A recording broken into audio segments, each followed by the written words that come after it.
Saudações!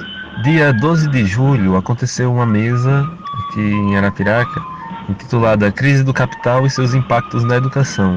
Foram 3 palestrantes e hoje vocês ficam com a primeira parte das falas que teve nessa mesa, que foram do Gabriel Magalhães e Samuel da Silva. A segunda parte vai ser com as falas da Vanessa Machado. É isso aí, espero que vocês gostem.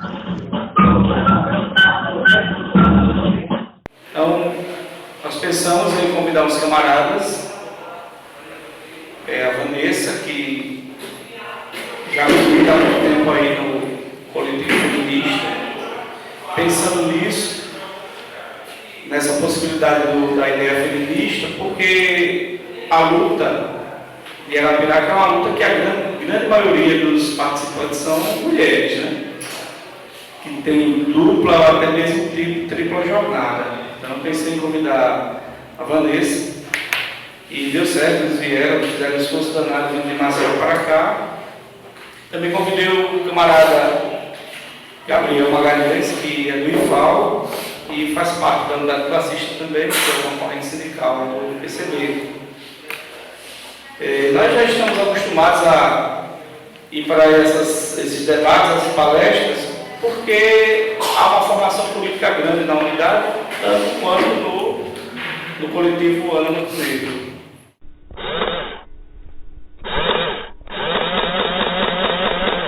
Vou fazer uma breve avaliação de como está a nossa greve e quais as intervenções ocorreram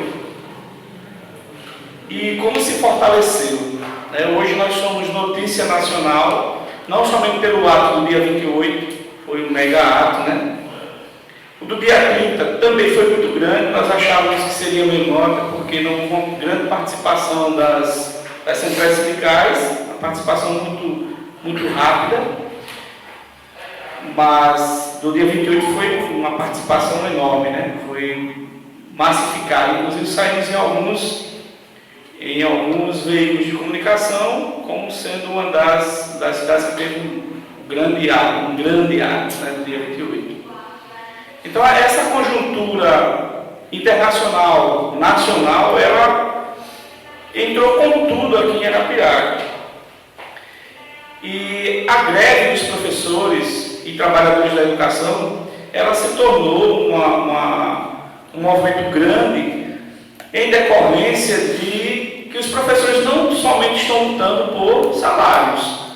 Eu acho que o grande incentivador para a greve foi também a questão da infraestrutura das escolas, né? Em bairros onde para se chegar é muito difícil. Eu, por exemplo, trabalho na Primavera e para chegar na escola é bem difícil, porque são ruas esburacadas, né? Muita lama na estrada, nas imediações, e isso dificulta também a chegada do professor, principalmente nesse período de chuvas agora, onde nós temos que nos deslocar em outras cidades. Eu, por exemplo, moro em Buqueiro.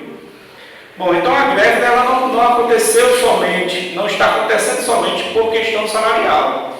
A questão salarial, ela é um ponto crucial para a greve, a continuidade da greve e até mesmo para o fim da greve. E essa greve, ela fez com que pessoas que nem se conhecessem, elas passassem a ser irmãos, porque nós estamos compartilhando nos grupos que fazemos parte, nas reuniões, problemas familiares, de alguém que viajou porque está com um pai doente, que está com um filho que não pode vir ao evento porque o filho está doente, enfim, há uma comoção, e isso é bom porque a greve também se mantém de problemas que acontecem dentro do próprio núcleo, nesse caso o comando de greve. Eu fui novato no comando de greve, ele já existia desde o início da greve, e eu recebi o convite de uma camarada para adentrar o comando. Claro, é evidente que eu não ia deixar de participar. E para mim foi uma experiência extremamente válida, está sendo uma experiência extremamente válida, porque o comando de greve é quem toca essa greve. Porque se esperássemos somente do sindicato, não haveria uma mobilização grande do sindicato, até porque os sindicatos, e é histórico do Sinteral, essa conciliação. Certo? Então, quando nós sentamos com o comando de greve, nós debatemos questões que não são relativas somente à greve, mas também ao Sinteral.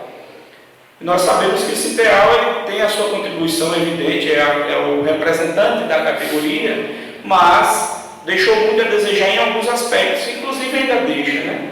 Nesse momento, por exemplo, nós não temos uma representação da organização sindical, infelizmente.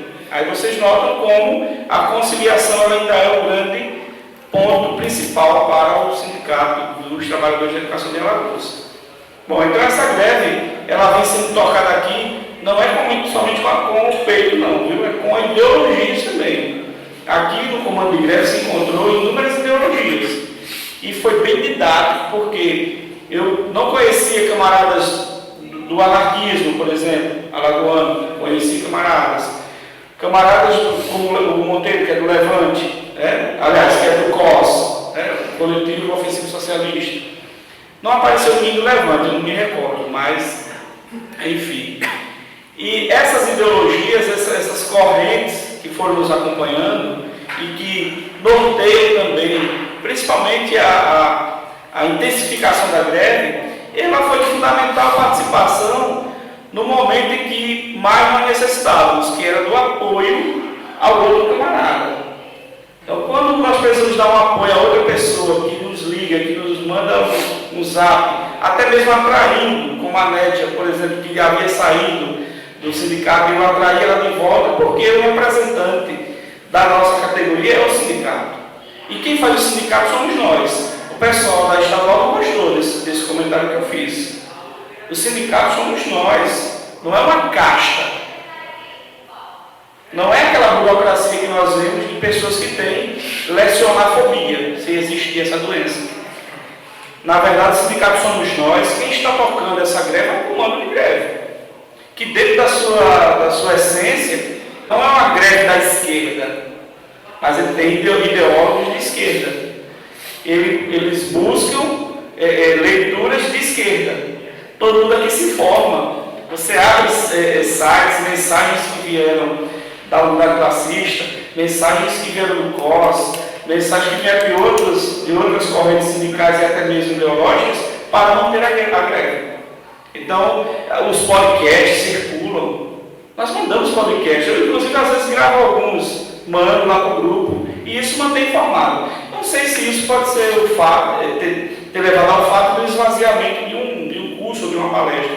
Mas, mantendo o camarada dentro da greve, o próprio grupo faz isso. Né? Não volto, mas eu não vou lá no debate. Tudo bem. O debate acontece, está acontecendo. E eu não vejo assim, nós queríamos que estivesse lotado, evidente, né? Trouxe até som aí para ficar melhor. Mas a greve ela foi frutuosa pelo fato de unir. Principalmente mentalidades que até parecessem ser da elite, e até nós já até castramos algumas tentativas dessas, né, de achar que o professor é elitista, e nos mostram quando esse comando ele está unido. Apesar de todos não estarem aqui, porque outras atividades ocorrem, e quando se fala em formação, as pessoas não gostam muito de formação. As pessoas gostam mais de informação. E eu acho que é um projeto nosso de dar continuidade a esses debates, de chamar um a um. Porque não adianta você jogar um convite lá no WhatsApp ou no Facebook, ou no Instagram, que são as redes hoje que nos levam às informações sobre o movimento, sem chamar pessoalmente. Então, para os próximos, nós chamaremos pessoalmente. Certo? Porque esse comando de greve não pode parar. É o primeiro ano de governo do PSDB e agregados aqui em Arapiraca, e nós notamos o quanto é difícil negociar com esse partido. É difícil negociar com eles, porque eles, primeiramente, estão com o poder econômico nas mãos, empurraram faltas em todos, inclusive em quem não estava em greve, e essa avaliação nós temos que fazer. A última Assembleia foi superlotada, tinha aproximadamente 2.000 pessoas. Eu digo isso porque tem pessoas que não assinaram a lista de presença, e o André disse a mim que era mais de 1.200 assinaturas. Então, aproximadamente 2.000 pessoas apareceram lá. Por quê? porque sentiram no bolso. Então ele mexeu, eu acho que ele acendeu um pavio que é bem difícil de não fazer a bomba estourar. E olha que ele fez isso no meado da greve. Ele não fez isso no início, mas as ameaças se concretizaram. Então todas as ameaças, se vocês ouvirem, elas vão se concretizar se não houver luta. Então o prestígio do comando de greve fez com que nós tocássemos à frente essa greve, que é a mais duradoura de Arapiraca, uma das mais duradouras do Brasil. E isso mostra que há uma união entre as pessoas que estão na greve e o próprio comando de greve. Quantos dias de greve? Hoje totalizam-se 63 dias. Né? 63 dias. 63 dias de greve, uma das maiores do Brasil. Por quê? Principalmente a falta de diálogo. Porque você está com a classe é uma coisa, e dialogar de igual para igual com documentação é outra. Eles não trazem documentações. Inclusive, a Gazeta de Alagoas, que até me surpreendeu, divulgou uma nota lá no blog do Edivaldo Júnior, dizendo que eles escondiam as receitas, né, trimestrais. E isso é fato que eles escondem, porque era para uma cidade rica. E as cidades ricas tendem a ter uma educação de qualidade. Mato Grosso vai abrir agora o concurso, R$4.000 inicialmente. Então a Arapiraca não necessita somente do FPM, ela não necessita somente do Fundeb, ela tem outras receitas. Então o grande debate nosso é esse: há dinheiro, continuar em greve. Quando aparecer o aumento, ótimo. Se não aparecer, nós continuaremos na greve. E outra luta não é somente em 2 meses. A luta será esses 4 anos, a luta será na eleição para o sindicato, a luta será na eleição para a estadual do sindicato, e a luta será dentro das nossas manifestações. Porque uma das manifestações que o Sinteal praticamente não participou, a espontaneidade foi muito grande. Teve uma das assembleias que nós saímos nas ruas sem a necessidade de estar com o Sinteal. E isso mostra uma unidade classista dentro do movimento. Não é fazendo alusão à corrente sindical, mas há uma unidade classista dentro do movimento. De um camarada seguir de braços dados com o outro. Eu nunca vi aqui em uma greve ou uma manifestação se fechar o trânsito pegando nos braços. E isso você está vendo, certo? E quanto mais atrairmos pessoas para o movimento, melhor. Penso eu que essa greve, nós estamos colhendo frutos não financeiros, porque o nosso salário foi descontado. Eu, particularmente, os 70% do meu salário foi descontado, né? Sem nenhum perdão. E mostra também o quanto as escolas estão despreparadas para eleger os diretores. Porque essas faltas desceram, esse ponto foi cortado pelos diretores. E não teve nenhuma circular da secretaria, porque eu me certifiquei disso. Não houve nenhuma circular pedindo que cortasse o ponto, apenas informalidades do WhatsApp. Então mostra quando nós temos pessoas contra nós, contra os grevistas, dentro das escolas. Então abre também os olhos do professor para as próximas eleições de diretor. Então a minha avaliação é essa parte mais rápida, porque nós temos que adentrar no debate sobre conjuntura e sobre a participação feminina. Tá certo, gente? Muito obrigado.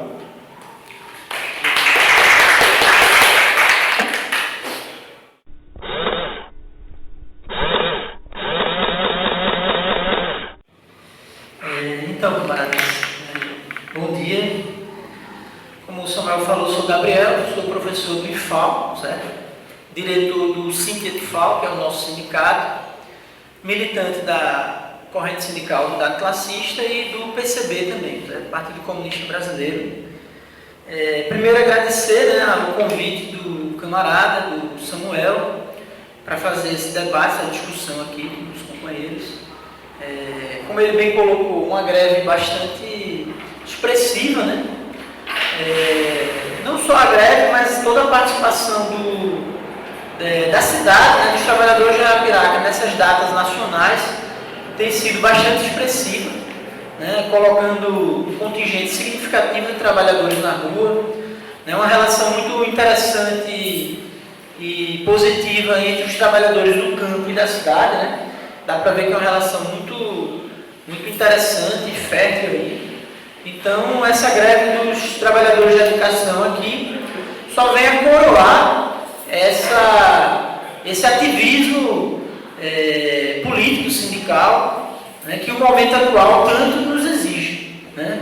O momento atual pede que nós façamos isso e muito mais. Então, esse espontaneísmo a que o camarada se remeteu é um demonstrativo disso. As categorias, né, as bases estão querendo questionar essas ordens de cima, né? Ou seja, esses desígnios do capital, dos seus representantes de plantão, porque sabem que esses ditames políticos são completamente alheios aos interesses dos trabalhadores e da educação em especial. Certo? Então, esse espontaneísmo da base dos trabalhadores da educação de Arapiraca não é algo localizado, né? Eu acho que é algo que transborda em muito Arapiraca, faz parte do nosso momento atual. A grande inquietação nossa é como a gente vai fazer com que o dia de amanhã, né? Porque assim, a greve se deu, foi forte, né? Os ganhos virão, acho que a gente vai conseguir arrancar aí, economicamente, pelo menos dobrar o governo nessa intransigência, mas os ganhos principais são políticos, então a gente tem que pensar o dia seguinte, não dá para essa chama brotar, né? Crescer durante 60 dias e depois se dissipar. A grande inquietação de quem está no dia a dia da luta é como fazer com que as greves desaguem em algo mais consistente, né? Então acho que esse é um debate que a gente deve estar sempre pensando. Como é que a gente vai evoluir para um novo patamar de organização, de uma militância mais contínua e não só de greve em greve, certo? Afinal, a luta, o dia a dia, pede que a gente esteja numa luta cotidiana e não só eventualmente, certo?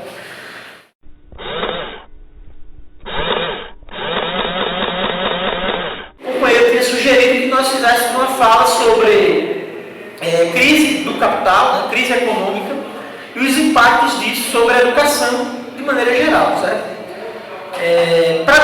Até nós chegarmos aqui na nossa greve atual, que é a greve de Arapiraca, da educação. Bem, para iniciar os trabalhos, a gente vai partir de uma seguinte premissa que já está posta lá no título da mesa aqui, que é acerca da crise do capital, né? A gente parte de um local de fala em que parte da premissa de que o capital, né, o sistema capitalista está num processo de crise, né? Esse processo de crise não é atual, né? Ele já vem se arrastando aí desde a década de 80, né? Basta ver os índices de crescimento da economia capitalista, inclusive dos países centrais, desde os anos 80 em diante, são patamares de crescimento bastante inexpressivos em relação, se nós considerarmos a comparação com o pós-guerra, né? Nós tivemos ali um alento, vamos dizer assim, com a queda da União Soviética e a entrada de parcelas expressivas da humanidade na economia de mercado, né? Serviu de uma espécie de alento. O processo de financiarização e universalização das relações que a gente chama hoje de flexibilizadas, né? Essas relações cada vez mais internacionalizadas, globalizadas, como queira. Mas tudo isso não conseguiu mascarar que o capital, desde os anos 80, vem numa crise significativa, que vai se radicalizar a partir de 2008, né, com aquela quebra do sistema financeiro internacional, quando ficou marcada a quebra dos grandes bancos, né, Goldman Sachs, Lehman Brothers e outros, que se arrastou mundo afora, inclusive impactou aqui no Brasil, certo? Então, não tem como nós pensarmos no nosso local hoje, 2017, Arapiraca, greve, se nós não pensarmos que o sistema capitalista mundial está numa crise que vem agonizando desde 80, mas principalmente a partir de 2008. Então a gente pega os índices de crescimento da economia mundial capitalista, mesmo dos países centrais, desde 2008, elas são inexpressivas, né? A economia dos Estados Unidos, os economistas dizem que o país saiu da crise, mas quando a gente vê, são indicadores do quê? 3% de crescimento, isso é muito pouco, né? Quando a gente vê o índice desemprego nos Estados Unidos ainda é alto, né? Quando não é considerado alto é porque está muito maquiado do ponto de vista de relações de emprego extremamente informais, né? Então, assim, é um fato que a economia capitalista está num processo de crise bastante expressivo. Entre 2008 e os dias atuais, o Brasil conseguiu, de certa forma, né, aparentemente, repito, em aparência, fugir da crise, né? Inclusive o Lula deu aquela frase de que o Brasil não iria sentir a crise, a crise chegaria como uma marolinha, e uma leitura imediata parece dar razão ao Lula, né? Afinal, o Brasil teve uma crise ali em 2009, depois de 2010 foi um crescimento significativo, né? O desemprego caiu muito, mas é apenas uma aparência, né? Não é a essência do fenômeno, né? Foi algo muito mais circunstancial e motivado por quê? Pelo fato de que a economia chinesa estava demandando significativamente commodities, né, minério de ferro, produtos agrícolas, né, num período que a economia chinesa estava crescendo a cerca de 10% ao ano. Né? Então isso deu, não só para o Brasil, mas para todo o mundo periférico, vamos chamar assim, da economia do capital, um alento. Né? Todos os países semelhantes ao nosso, dependente, periférico, que vivem fundamentalmente de exportação de commodities, passaram por um momento de crescimento econômico. Mas, repito, algo muito circunstancial e transitório. Né? E de modo que, inclusive o governo de conciliação de classes do PT, o seu ápice de popularidade, né, o seu ápice de sustentação política, pelo menos eleitoral, se deu nesse período. Afinal, aquela ideia tipicamente conciliadora de que é possível todos ganharem, né? O capital ganha, o Odebrecht ganha, né? A JBS ganha, as multinacionais ganham, mas os trabalhadores também ganham, à medida que participam do consumo. Parecia que isso seria um eterno contínuo, né? Então não teria mais ruptura nesse processo. Seria isso para sempre. Quando nós, da esquerda, né, quem estava à esquerda do PT, sempre dizia, companheiros, primeiro que esse modelo aí não vai superar as mazelas históricas do capitalismo brasileiro. Né? O nosso capitalismo está continuando sendo um capitalismo dependente, né, um capitalismo que depende dos capitais internacionais, né, um capitalismo que, do mesmo jeito que precisa trazer capitais, ele exporta capital, afinal os capitais que para aqui vêm, daqui eles saem, né, para irrigar os países centrais. Ele está continuando sendo um país cuja espinha dorsal ainda está no setor primário, e isso mais cedo ou mais tarde, como todas as fases do capitalismo brasileiro, vai vir abaixo. Né? E até um determinado momento parecia que nós éramos os pessimistas, né? Quem estava querendo falar uma coisa que não tinha lastro na realidade, sendo que a história mostrou que nós estávamos corretos. Né? Ou seja, a esquerda que estava à margem do PT, a esquerda do capitalista, socialista, né, e os comunistas estavam corretos. Né? E tudo aquilo ali veio abaixo. Né? As condições de sustentação da conciliação de classe não tinha mais base. Né?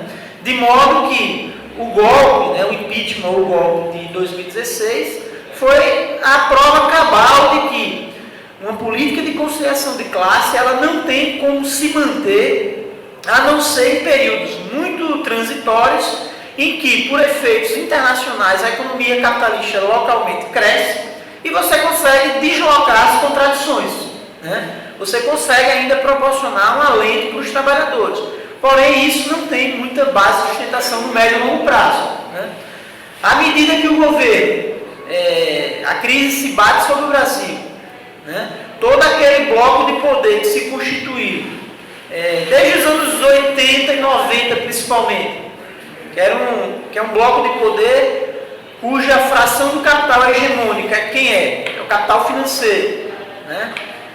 No período do Lula ali, ele conseguiu, vamos dizer assim, dentro desse bloco de poder, conciliar também os interesses do capital financeiro, mas localizar também os interesses de uma fração, vamos dizer, de uma burguesia nacional, né, entre aspas. Mas que burguesia nacional era essa? JBS, para exportar carne para os países centrais, os interesses interesses da Odebrecht, né, ou seja, você exportar serviços, né, de fabricação de represas, né, de estradas.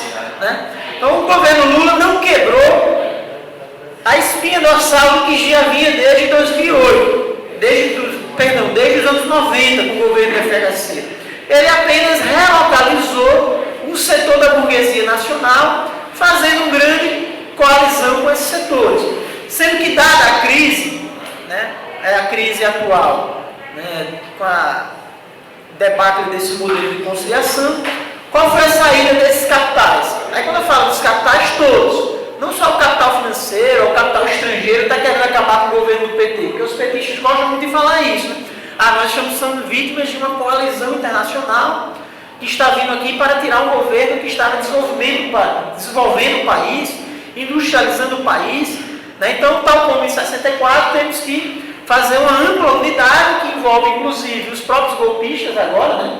Envolve o PMDB, né? Envolve vários setores que participaram do golpe e agora se viram aliados contra esse ataque internacional. Veja, isso é uma grande mentira, né? Esses próprios setores que comporam com o PT durante 13 anos, à medida que o governo se tornou descartável para o capital, nas suas mais variadas frações, esses setores que davam base à sustentação política eleitoral simplesmente abandonaram o governo. Né? Mas por que abandonaram o governo? Porque fizeram uma grande coalizão, vamos dizer assim, uma grande aliança com os setores do capital. Né? Basta ver que o golpe foi não só atestado pelo PMDB e aqueles partidos fisiológicos, mas foi um golpe também chancelado pela FEBRABAN, foi um golpe chancelado pela Fiesp, pela CNI e pelos setores do agronegócio. Né? Então, veja, os aliados de ontem rapidamente se tornaram os algozes, golpistas, né? E agora estão se tornando, né, paradoxalmente até, aliados novamente, né, numa proposta de governo em 2018. Né? Então, isso faz com que a gente chegue num cenário atual onde a educação está em situação extremamente preocupante. Né? Por que preocupante?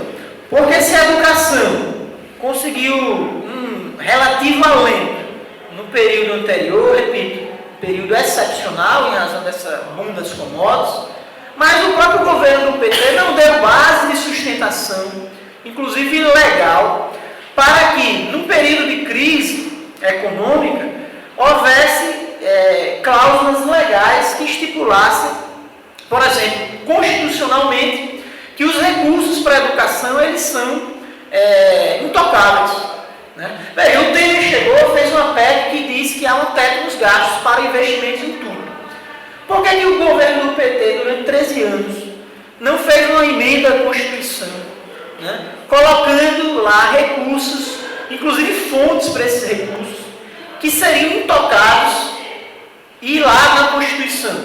Né? Não fez isso. Então veja, quando a economia ia bem, você tinha mais recursos, com a questão de receita. Mas como a economia começou a decair, né, as receitas foram minguando, os governos têm lastro para agora dizer, não, nós temos que cortar, não dá para dar aumento. Né?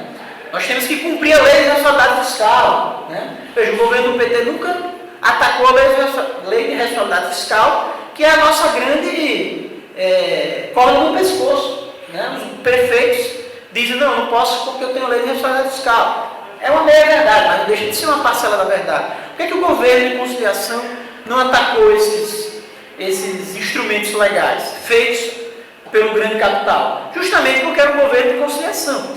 De modo que colocou a educação no momento atual em um cenário extremamente preocupante, onde você tem o capital nacional junto com o grande capital internacional.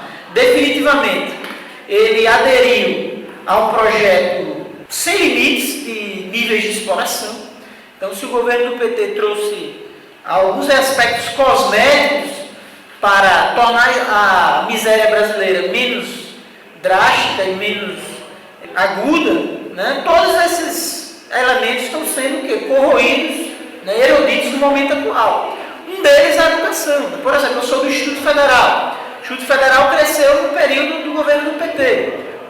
Uma série de precariedades, né, mas cresceu. Por quê? Porque estava surfando nessa maré de arrecadação proveniente de um crescimento econômico. Sendo que a maré baixou, o que é que está se dizendo? Não tem dinheiro. Né? Simplesmente não tem dinheiro. Então vocês vão ter que minguar. Alguns campos correm o risco de fechar.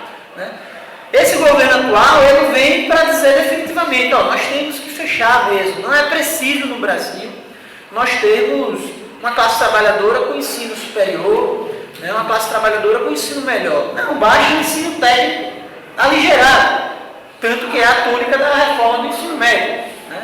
Não, basta um ensino fundamental, depois vai para o ensino médio, né, que talvez o cara não precise nem pisar em sala de aula. Né? Pelo que está posto na lei da reforma do ensino médio, você pode muito bem cursar 1.400 horas em sala, né, vendo tudo em pouco tempo, em um ano. Então o cara em 3 anos vai ver em um ano todas as disciplinas.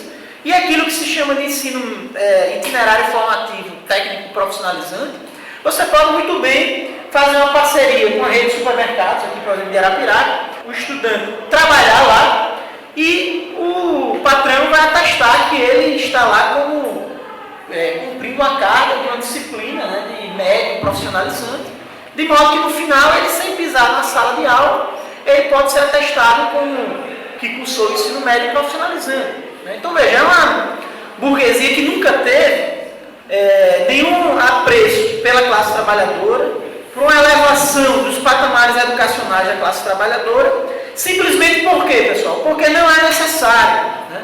Num capitalismo dependente, periférico como o nosso, cada vez mais reprimarizado, não é necessário nós termos uma educação robusta, uma educação que produza efetivamente ciência e tecnologia. E isso se quer para o capital. Né? Perceba, não estou nem pensando aqui para onde iria essa tecnologia, essa ciência. Né? Obviamente iria para o capital como se dá nos países centrais, sendo que aqui nem isso a burguesia demanda. A burguesia não está precisando que os trabalhadores se qualifiquem, passem muito tempo estudando, porque isso é supérfluo para ela. Né? Se quer agora pesquisa, o pouco que nós temos na universidade, nós vamos ter. Né? Basta ver os cortes tão absurdos, né? Tanto em infraestrutura quanto em pesquisa. Né? Então isso não é uma demanda do governo atual, porque não é só porque o governo atual não quer, porque não é uma demanda do capitalismo brasileiro. Né?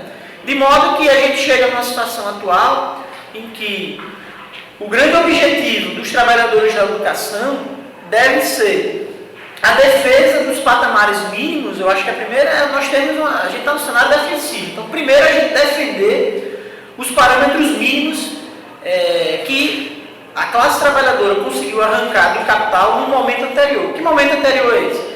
É da Constituição de 88 e da LDB. Né? Veja, ali é o mínimo existencial que a gente tem que partir como premissa. A gente tem que defender a educação. Os patamares mínimos estão lá. É o que a gente conseguiu na Constituição de 88 e com a LDB, né? Que está sendo cada vez mais reformulada, emendada. Defender esses parâmetros mínimos, hoje em dia, acaba se tornando uma afronta ao capital. Né? Haja vista que, para o capital, inclusive esses preceitos mínimos, está se tornando para ele um entrave. Né? Basta ver essa PEC do teto dos gastos, né? Que deixa claro lá, é uma emenda constitucional. Então, você corta de tudo, inclusive de salário. Por quê? Porque você tem que demandar recursos para o chamado superávit primário. Então, primeiro, eu acho que é conclamar os companheiros de luta, né, nas suas diversas níveis de percepção, mas que é necessário nós defendermos o que nós já conquistamos nos anos 80, foi o máximo que nós conquistamos, para daí nós avançarmos para um projeto de educação que passa necessariamente por um projeto de país. Né? Porque o que está posto, a gente conseguiu em 88 na LDB, era naquele sonho de que era possível nós termos um capitalismo brasileiro, democrático e popular. Né? Ficou claro, a burguesia brasileira não tolera um capitalismo democrático e popular. Né? O democrático e popular acaba sendo o que o PT conseguiu, que é o quê? Alguns melhorismos, mas nenhuma mudança substancial. Então é defender o que nós conseguimos nos anos 80, porém com a clareza de que dentro do capitalismo isso não vai ser implementado. Né? Então por isso que a unidade classista, o PCB, sempre traz essa fala. A saída definitiva para nossas mudanças substantivas, ela passa necessariamente por um processo de ruptura, né? Essa ruptura é o que nós chamamos hoje do poder popular. Nós temos que arrancar as nossas bandeiras à margem dos interesses do capital. Não dá para a gente achar que conciliando, ou até impondo condições para conciliar, a gente vai arrancar essas nossas tarefas. Não vai. Então, por isso que as nossas bandeiras, primeiro é a defesa, e segundo é conseguir dessa defesa avançar para um patamar maior, e esse patamar necessariamente tem que ser anticapitalista. Necessariamente tem que botar o dedo na ferida e dizer, ó, a burguesia brasileira, o capitalismo brasileiro, não vai tolerar nenhum padrão mínimo de educação possível para os trabalhadores. Quando eu falo mínimo, obviamente, de qualidade, né? Tudo isso que a gente demanda. E dizer, só para concluir, do ponto de vista sindical, companheiros, como bem falou o Samuel, essa crise do projeto de conciliação de classe, com o impeachment de 2016, demonstrou também a falência de um modelo de sindicalismo, né? Que é esse modelo de sindicalismo que passa necessariamente o quê? Por você ocupar postos do movimento sindical, né? Burocratizar o movimento sindical e deixar de arregimentar os trabalhadores no dia a dia, né? Na luta, por chamar os trabalhadores somente de 2 em 2 anos quando tem uma eleição municipal e presidencial, né? Chamar os trabalhadores somente quando tem uma eleição do sindicato para votar. Esse modelo, que bem falou o Samuel, chegou ao esgotamento, né? Por isso que está havendo também um clamor de base, né? Um certo espontaneísmo. E, claro, o espontaneísmo vem com os problemas típicos de espontaneísmo. As pessoas ainda não têm uma consciência crítica bem formulada. Por quê? Porque o sindicato não chama o cara para estar discutindo no seu dia a dia, né? Só de 2 em 2 anos numa eleição. Então o espontaneísmo tem problemas, mas é problemas típicos de espontaneísmo. E esse modelo de sindicalismo, de conciliação, perdeu a sua base de sustentação, que era o quê? Uma economia em crescimento, mesmo que seja uma economia reproduzindo a dependência e o caráter periférico, e um governo de conciliação do poder. Tudo isso ele já não tem mais. Então a unidade classista traz a mensagem de que é nesse momento histórico que esses que estão se insurgindo contra as mazelas do capitalismo dependente, contra esse governo legítimo e suas medidas burguesas de destruição de terra arrasada, e contra essa burocracia, é o momento da gente arregaçar as mangas e dizer, ó, essa tarefa de constituir um novo movimento sindical é nossa, né? Ele não pode depositar aos que estavam antes, acomodados, né? Naquele cenário de conciliação, de apassivamento da base. Não pode achar que eles vão se autorreciclar e agora eles vão ser o novo do velho, né? Porque o que o próprio Lula vem é o quê? Ó, eu sou a alternativa a mim mesmo, né? Essa burocracia também faz isso, ó, pessoal, eu sou a alternativa a mim mesmo, né? É o que o PT faz, não tem uma crítica substantiva. Não, é uma crítica superficial. Então eles podem até fazer uma crítica, mas é sempre uma crítica superficial. Para o quê? Para ser sempre a alternativa a eles mesmos. Então o unidade classista diz, não, o papel é dialogar com esses setores que estão chegando ao movimento sindical, dizer da importância de sindicalizar, de estar discutindo desde as bases o cotidiano do movimento sindical, por mais que seja difícil em razão da nossa vida atribulada, mas é necessário, para que nós possamos chegar a patamares organizativos muito maiores e melhores e com uma nova perspectiva, não mais de conciliação, mas agora de ruptura, né? Isso tem que se dar, pessoal, lá no plano das centrais sindicais. Mas vamos pensar menor, não dá para a gente mudar hoje o patamar organizativo sindical no Brasil se não for desde Arapiraca, desde Maceió. Não vai ser pelo alto que a gente vai mudar. Não. O debate para a gente superar a CUT, né? Superar esses aparatos que foram extremamente importantes, porém aderiram à conciliação e perderam a sua utilidade, não dá para a gente achar que a superação vai vir pelo alto. Não, a superação vai vir por baixo, né? Inclusive dialogando com vários companheiros sinceros, honestos, que estão na direção do CITEAL, ou que veem a direção do CITEAL como algo importante, que estão na CUT, porque eu não estou dizendo aqui que não, lá não tem ninguém que preste hipótese alguma. A gente tem que dialogar com esses companheiros também, mas para que eles tenham clareza de que 13 anos de governo do PT, lamentavelmente, encastelaram, se o termo que foi caixa, né? Encastelaram tanto esses setores que eles não veem outra perspectiva a não ser a reedição de algo que não pode ser reeditado, que é o quê? De um novo governo de conciliação de classe, né? Porque o novo governo de conciliação de classe, o Lula já disse, ó, reforma que o Temer fizer não vai ser minha bandeira tirar essas reformas. Continua. Ou seja, essas burocracias sindicais vão dizer, companheiro, vamos eleger o Lula e qual é a nossa tarefa no movimento sindical? Sindicato cidadão, né? Sindicato cidadão, sendo que uma base de cidadania é cada vez mais destruída. Né? Ou seja, o Lula vai levar consigo a emenda constitucional de teto dos gastos, o Lula vai levar consigo a reforma trabalhista, as terceirizações restritas, ele já disse, e é coerente com o que ele fez. Não vou reformar ou destruir a reforma dos meus governos anteriores.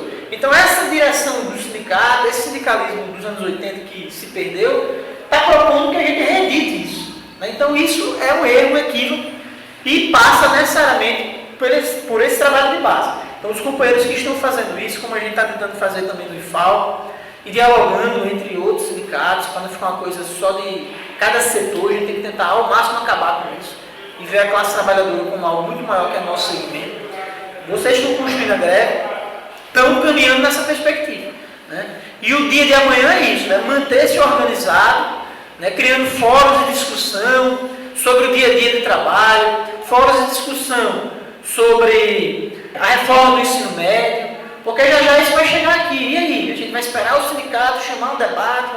Não dá. Está claro que não dá. Então tem que se criar uma instância mais permanente de base para ir se discutindo os problemas do dia a dia, para inclusive intervir nas instâncias oficiais do sindicato. Né? Porque não dá para todo mundo chegar na Assembleia do Sindicato disperso. Não, tem que vir com acúmulo antes, né? Até para conseguir lá botar a linha política que nos interessa. Então tem que ter um fórum permanente aí, eu acho, de discussão, de debate, porque vai passar a greve e a gente não pode voltar para casa. A gente tem que continuar mobilizado na luta, acumulando forças para fazer essa mudança sindical e nacional que o Brasil precisa. Certo? Seria isso que eu tinha intervir e não sei se deve ter passado o tempo, mas ninguém falou nada. É isso, companheiros. Obrigado. Vamos para o debate.